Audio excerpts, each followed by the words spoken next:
Here's a way to install a chain on your gate system, where if you want to manually lock it and you really do not prefer to wrap your chain around the post, you can weld the links right to the gate, or you can take a couple of bolts and weld them onto the post like that,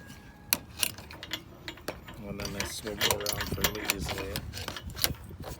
They're easy to maneuver and lock, and are definitely effective enough to close up at the end of the day.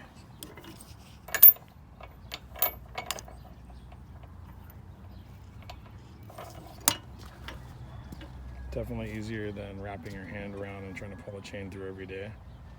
So if you get tired of doing that, just go ahead and grab your welder and go ahead and buzz a couple of those on there like that. Should work out for you just fine.